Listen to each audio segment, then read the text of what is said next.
Good morning, Norman Baker. How are you? Morning, Sonia. Pleased to see you. Well, not half as pleased as I am to see you, Norman, because obviously what we're here to talk about is a story which is sort of an eternal mystery for many people, although not necessarily for you, right? So you are, of course, you're a former MP, and you've updated your book on Dr. David Kelly, The Strange Death of Dr. David Kelly. And just for background for anybody, a former Welsh scientist, authority on biological warfare, including weapons, chief weapons inspector, in fact, in Iraq for the United Nations Special Commission, and died in somewhat mysterious circumstances. And we were told that he had killed himself. But I think Norman's here to sort of mess around with the official narrative, frankly. First of all, Norman, tell me, why did you update your book? Well, the business is unfinished. David Kelly died, as you say, in circumstances which were not explained by the farcical so-called Hutton inquiry, which the government set up, an informal inquiry with no witnesses under oath, no proper process, no proper cross-examination, key witnesses not called, and Lord Hutton in charge, who'd never ever chaired an inquest or a public inquiry before, other than into a diversion of a river in Northern Ireland. The whole thing was a joke, a sick joke, and he spent most of his time lambasting the BBC and clearing the government of everything. And poor David Kelly didn't get a look in. So, I mean, quite clearly that was not happy. It was a farcical inquiry, so-called inquiry. And that's why I wrote my book in the first place, in order to make the public aware of facts which didn't come out in the Hutton inquiry. So, one of the main things I called for back then, when I wrote my book in 2007, was for a proper inquest. It's astonishing to me that in such an unexplained death, we've not had an inquest. An inquest is standard procedure for any unexplained death in the UK. And the fact that the coroner in this case, the Oxfordshire coroner, was bundled off the case by a government minister in order that Lord Hutton could take over, I think is shocking. And we still have no inquest. So the matter is still live and still needs to be properly brought to book. And it's not been. So that's why I updated my book. I've updated it with some new information and also with information which relates to the key players and where they are now. So I hope to give it another push because, I'm not going to stop until such time as there's been a proper inquest. So obviously, this was all happening while you were a member of Parliament, and you were overseeing environment and for the Lib Dems, but you made a decision at the next reshuffle that you would give up your role. You'd take a year to investigate Dr. Kelly's death. Why did it then? Because you were right at the forefront of it, but why did it then alert you, Norman? What was it that was screaming to be heard? Well, I think the first thing was that the Hutton inquiry to any neutral observer was a complete farce and a disgrace of a process. And there were clearly questions which weren't answered about David Kelly's death. Lord Hutton spent most of the time, as I say, attacking the BBC. And when his report came out, it was rubbished far and wide by everybody who looks at it. So that's one thing. So I was quite clear that the death hadn't been investigated and didn't like the coroner being pushed off the case. But secondly, there then became a stream of letters from expert doctors and medical practitioners, which appeared in the national papers, saying it is impossible for David Kelly to have died in the way that was described, which was, just to be quite clear, officially, he died from loss of blood from cutting the ulnar artery in his wrist. The ulnar artery being a tiny artery down here somewhere of matchstick thickness. And the idea you can bleed to death from that is just impossible. And what they tried to tell us, of course, Norman, was the whole idea was that Kelly was so mortified at being exposed as the source for Andrew Gilligan's piece for BBC Radio 4, a year after the publication of the 2002 dossier. And so that's what they told us. He was so mortified by it that 2 days later, after Kelly's name became known to the media, that was when he was found near his home having killed himself. And that is the official narrative. It's been given the seal of approval, hasn't it, by the Hutton inquiry. But what about Tony Blair? What do we think about him regarding Dr. David Kelly?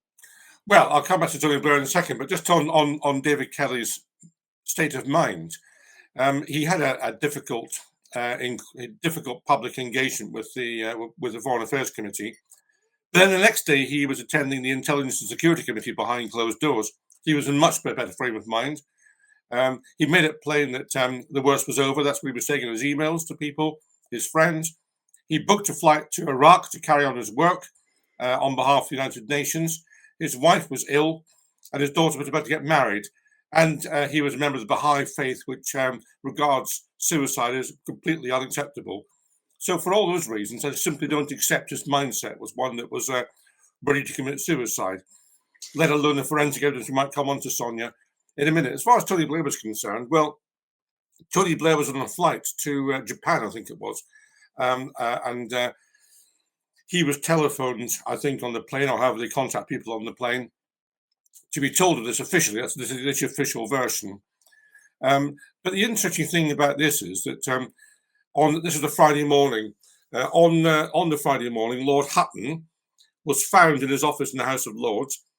Nobody in the House of Lords is in their office on a Friday morning, by the way, but he was found there on a Friday morning. Right. He was identified as a person to chair the inquiry by who knows who, Lord Falconer, perhaps Peter Mandelson, who'd been the Northern Ireland Secretary. Lord Hutton was from Northern Ireland, and by Blair. The terms of reference were agreed, and lo and behold, within about 2 hours, Lord Hutton had been appointed. The government acting with remarkable speed. But of course, what they did do is to divert media attention for the death of David Kelly onto the forthcoming inquiry and the question of the BBC versus the government. So there's a very neat political move to take attention away from David Kelly. Blair didn't entirely escape, because when he was giving a press conference in Japan, Jonathan Oliver, who was the excellent reporter from the Mail on Sunday, asked him, "Prime Minister, do you have blood on your hands?" It's quite an interesting clip if you get a chance to look at it, because Blair just stood there as if frozen in the headlights. He didn't say a word. It's quite extraordinary. Yeah, I mean, you can imagine, can't you? Tell us, what role did the dodgy dossiers play, do you think, in the death of David Kelly? Well, the dodgy dossiers were a grotesque attempt to persuade people that there was an immediate threat to this country from what was happening in Iraq, and it simply wasn't true. There were no weapons of mass destruction there. David Kelly, ironically, had been responsible for removing a lot of them some 10 years earlier. Right. And the fact of the matter was, Hans Blake, who was the chief UN weapons inspector at the time, said that the British government in its dossiers was changing question marks into exclamation marks. The dossiers were there as a propaganda tool to persuade Parliament and the public at large that Iran was an immediate threat. 45 minutes from doom. Do you remember that headline in the Standard? 45 minutes from doom. What a lot of nonsense that was. And that was deliberately pushed from Downing Street onto the papers to make sure that the headlines and the coverage was the one that they wanted to see. Now, David Kelly, as a proper civil servant, as a neutral person, a professional person with some integrity, did not like the fact that the information which he and his colleagues were collecting was being misused in this way. So he's put in a difficult position, having to defend effectively a tissue of lies from the government. What do we think about the leak of his name? What was that about? Well, I mean, look, there's an old-fashioned football analogy, which is if you can't get the ball, you go for the player. Right. And that's what was happening here. It was all leaked to friendly people in the press. He was a Walter Mitter character, not quite there, a bit of a boffin, and generally rubbishing one of the great civil servants of our country, who's done a fantastic job, David Kelly, in his professional life for this country and for the United Nations, and making the world a safer place. He should be honoured, not rubbished. And he was rubbished anonymously by government sources, quite disgracefully. So obviously, without giving away the complete details of your book, because we want people to purchase your book, but give us some idea about the dark actors a little bit more. Well, I mean, can I just talk about the forensic evidence? Of course you can. First, Absolutely. I think it's important to go Let me be guided by you. Go for it, Norman. Thank you. Well, I mean, I've discussed his state of mind, which I would suggest was not a suicidal state of mind. I want to just turn now to the official reasons for his death. And by the way, interesting that the death certificate was issued before the Hutton inquiry was sitting, right? Which suggested he reached a conclusion before any evidence had been heard. A novel way of approaching matters, isn't it? But the official causes of death, and I've set them out in my book, hemorrhage and incised wounds to the left wrist. I've already mentioned that the ulnar artery was of matchstick thickness. When the volunteers who found him, and indeed the paramedics afterwards who came to the site to examine him, they didn't know how he died. There was no blood. How can it be that you have someone dying from complete loss of blood and there's no blood evidenced on the site apart from on a small bit on his sleeve and a mark on his knee? That's all there was. If you cut your wrist, sorry to go into detail, but if you cut your wrist, the heart's still pumping, and there's a fountain of blood will come out. But there's no blood on his right arm, which he was supposed to have used to cut his left wrist. How could there be no blood? Answer: there was none coming out, because that's not how he died. Right. And also, we're told he died from a knife he'd had from childhood. The knife was blunt, and it was a hook on it. It was the most inappropriate weapon to use to kill yourself. And also, if you use a blunt knife, that means that the wound heals more quickly than if you use a sharp knife. So again, that indicates that it's impossible, really, for him to have died from loss of blood. In the inquest, so-called inquest, the Hutton inquiry, the pathologist gave evidence. I think it was a pathologist gave evidence that liver mortis was a clear function of the autopsy. Liver mortis, if you're not medically trained, I wasn't medically trained, but I've been learning about these things, is when a body dies, the amount of blood in the body sinks by gravity, so it's not evenly spread throughout the body. Well, I mean, if liver mortis is a clear function of the autopsy, that means there's a lot of blood in the body. So again, he couldn't have died from loss of blood.